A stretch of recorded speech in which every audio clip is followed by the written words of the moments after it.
प्रसाद पुरोहित यांना कर्नल पद बहाल. पुरोहित यांची मालेगाव बॉम्बस्फोट प्रकरणातून निर्दोष मुक्तता. ब्रँड्स ऑफ बॉलिवूड विरोधात वानखेडेंची याचिका. समीर वानखेडेंची दिल्ली हायकोर्टात याचिका. वेबसिरीजमध्ये वानखेडेंच्या संबंधित पात्र दाखवल्याचा आरोप. कोकणात पूरग्रस्तांना मदत वाटताना लावले उद्धव ठाकरेंचे फोटो. शिवसेनेने समोर आणला ठाकरेंचा दुटप्पीपणा. या मदत पाकिटावर कुणाचे फोटो लावले? शिवसेनेचा ठाकरे गटाला थेट सवाल.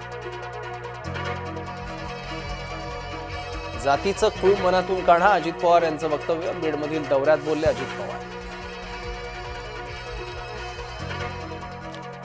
राज्य सरकारकडून केंद्राकडे मदतीची मागणी. केंद्रीय गृहमंत्र्यांकडे महायुतीकडून मागणीपत्र. मुख्यमंत्र्यांच्या नेतृत्वात महायुतीचं शिष्टमंडळ अमित शहा यांच्या भेटीला. सोलापुरात महामार्गावर पाणीच पाणी. सोलापूरकरांच्या अडचणी कायम.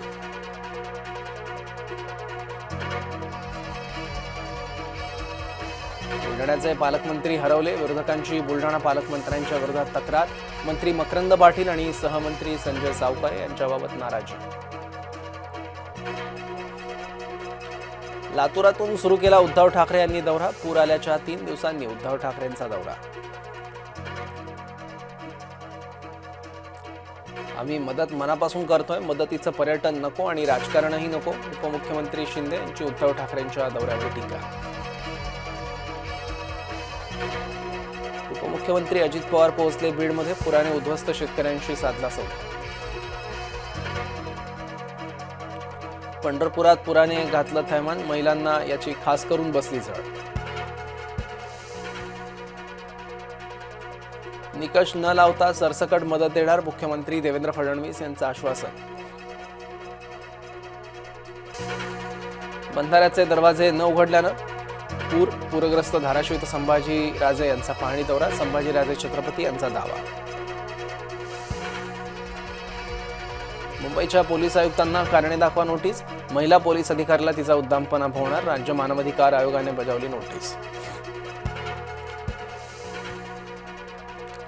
अग्नि प्राईम क्षेपणास्त्राची चाचणी यशस्वी. 2000 किलोमीटर अंतरावरही अचूक लक्ष्यभेद. मध्यम अंतरावर मारा करण्याची क्षमता. रेल्वेतून क्षेपणास्त्र डागणे शक्य. अजित पवारांचा निकटवर्ती अटकेत. राष्ट्रवादीचा नेता विनोद देशमुख दरोड्याच्या गुन्ह्यात अटकेत. लेहच्या हिंसाचाराच्या मागे काँग्रेस नेत्याची चिथावणी. समाज माध्यमातील लेहच्या काँग्रेस नेत्याचा व्हिडिओ चौकशीच्या फेऱ्यात. लेहच्या काँग्रेस नेत्याचा वादग्रस्त व्हिडिओ. जय महाराष्ट्रच्या हाती. पाकड्या साहिबजादाच्या आगाऊपणाची तक्रार. बीसीसीआयची पाकड्या क्रिकेटपटूंविरोधात तक्रार. नागपुरात वादग्रस्त बाल्कनी तोडण्याची सुरुवात. उड्डाणपुलाच्या सुरक्षिततेला बाल्कनीचा अडथळा. अनधिकृत घराची बाल्कनी पुलाच्या सर्वाधिक जवळ. मुंबईतील मायकल हायस्कूलची मान्यता रद्द होणार. शिक्षण हक्क कायदा 2011चं उल्लंघन केल्याचा आरोप. विद्यार्थ्यांना बेकायदेशीर प्रवेश दिल्याचा दावा.